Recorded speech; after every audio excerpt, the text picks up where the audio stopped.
Welcome to This Explainer. Today, we're unpacking the microscopic and honestly, truly epic journey of human reproduction.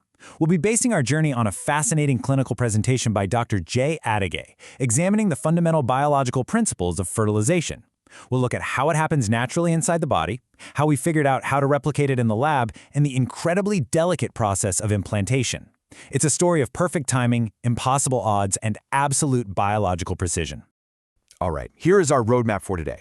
We're going to cover the spark of fertilization, how we recreate that biology in vitro, the exact stages of implantation, and finally, the 3 S's of success: the seed, the soil, and the systems.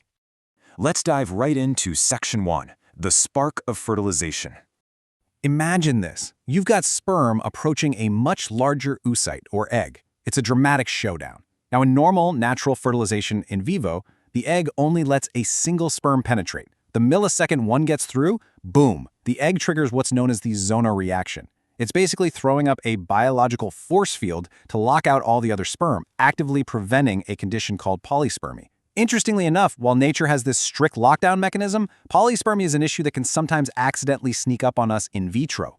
So, once that single successful sperm makes it inside the egg, we hit a massive microscopic milestone. This exact moment of nuclear fusion is called syngamy. It's literally the fusion of the sperm's nucleus with the egg's nucleus, and the direct result of that fusion is the creation of a zygote, which is the very first stage of a developing human embryo.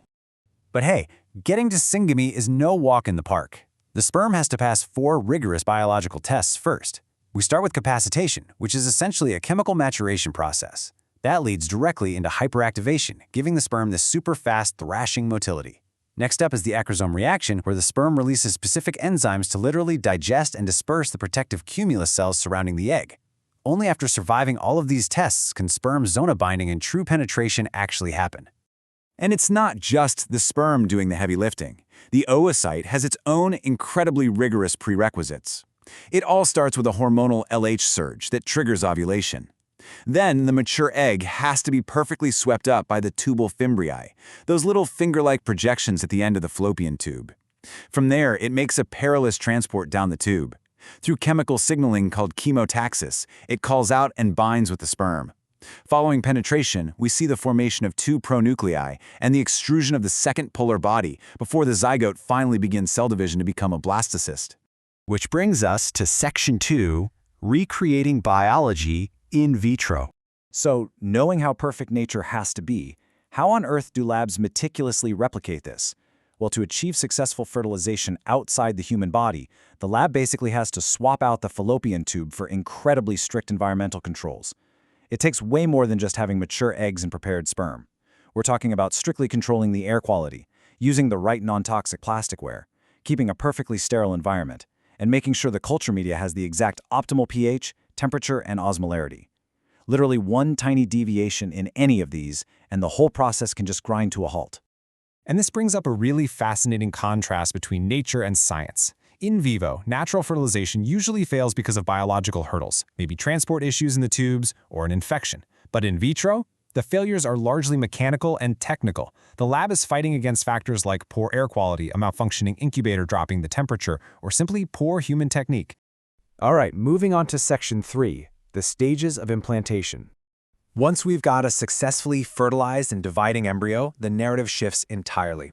We move from the fallopian tube down to the uterine cavity, and right now, time is absolutely of the essence.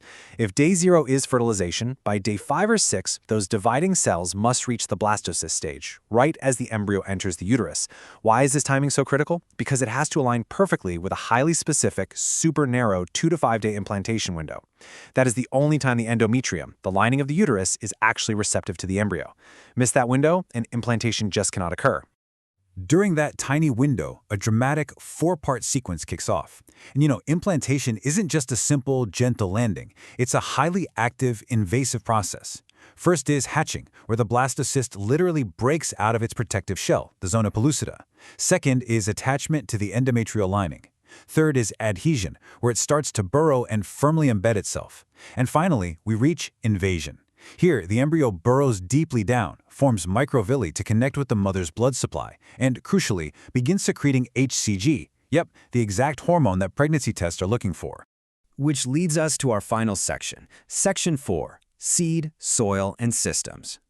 Dr. Adig categorizes the ultimate success or failure of this whole reproductive process into a brilliant, easy-to-remember framework called the 3 S's. The first S is the seed, referring to the embryo itself. The genetic integrity here is paramount. Having the exact normal number of 46 chromosomes, what we call a euploid embryo, is absolutely critical for success. On the flip side, an aneuploid embryo, which has an incorrect number of chromosomes, has a very poor chance of implanting and is actually a leading cause of miscarriage. Similarly, a mosaic embryo, which has a mix of correct and incorrect cell lines, also faces a really tough battle. The second S is the soil, meaning the uterine cavity and the endometrial lining. Because let's face it, even a perfect seed isn't going to grow in poor soil. The soil requires structural endometrial integrity, meaning no fibroids or polyps distorting the cavity.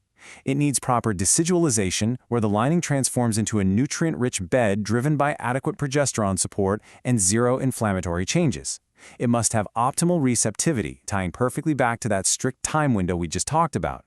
And finally, there must be no underlying uterine malformations, which are highly associated with poor implantation rates. And the final S?